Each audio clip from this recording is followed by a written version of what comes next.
Hello, Bangladesh.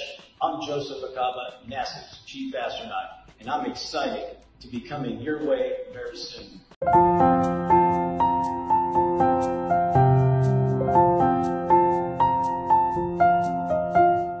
রহস্যে ঘেরা এই মহাবিশ্বের রহস্যগুলো নিয়ে আমাদের আগ্রহের কোনো কমতি নেই। অনেকের মনে সুপ্ত বাসনাও থাকে মহাকাশচারী হয়ে মহাকাশে যাওয়ার। এবার বাংলাদেশের তরুণ প্রজন্মের জন্য এক সুখবর নিয়ে এলো আমেরিকার মহাকাশ গবেষণা কেন্দ্র নাসা।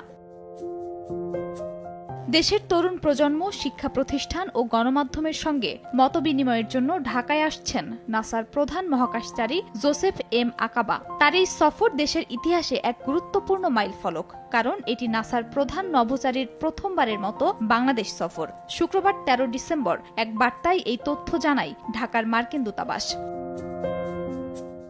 এই সফরে শিক্ষার্থীদের সঙ্গে আলোচনা পর্বে অংশ নেবেন নাসার প্রধান মহাকাশচারী। সেখানে শিক্ষার্থীদের মহাকাশ বিজ্ঞান, রোবোটিক্স এবং বিজ্ঞান, প্রযুক্তি, প্রকৌশল ও গণিত শিক্ষায় ক্যারিয়ার গড়তে অনুপ্রাণিত করবেন তিনি। এছাড়া মহাকাশ অনুসন্ধানের মাধ্যমে প্রযুক্তির অগ্রগতি এবং বৈশ্বিক চ্যালেঞ্জ, বিশেষ করে জলবায়ু সংকট মোকাবেলায় এর ভূমিকা নিয়েও আলোচনা করবেন আকাবা।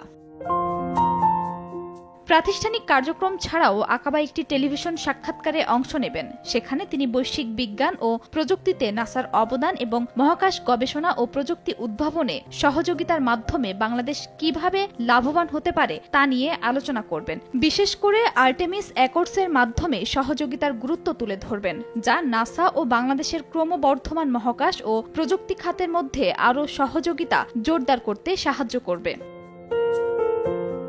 মহাকাশচারী জোসেফ এম আকাবা যুক্তরাষ্ট্রের একজন শিক্ষক, হাইড্রোজিওলজিস্ট ও পিস ক্রপসের প্রাক্তন স্বেচ্ছাসেবক। তিনি ২০০৪ সালের মে মাসে নাসার মহাকাশচারী হিসেবে মনোনীত হন। মহাকাশচারী হিসেবে আকাবা ৩টি মিশনে অংশ নিয়ে আন্তর্জাতিক মহাকাশ স্টেশনে ৩০৬ দিনেরও বেশি সময় মহাকাশে কাটিয়েছেন। এ সময় স্পেস ওয়াক করার পাশাপাশি বিভিন্ন যুগান্তকারী বৈজ্ঞানিক গবেষণা করেছেন তিনি।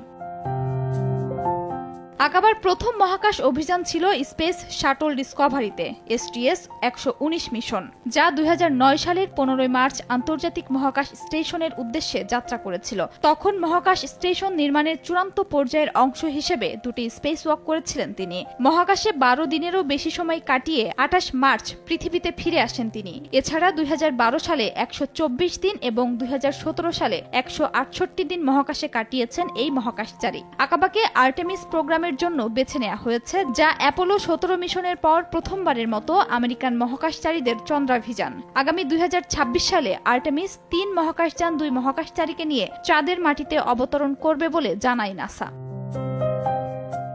Joseph M Acaba Puerto Rico বংশোদ্ভূত প্রথম ব্যক্তি যিনি নাসায় মহাকাশচারী হিসেবে মনোনীত হন। পরে ২০২৩ সালে তাকে নাসার নভোচারী কার্যালয়ের প্রধান হিসেবে নিয়োগ দেওয়া হয়।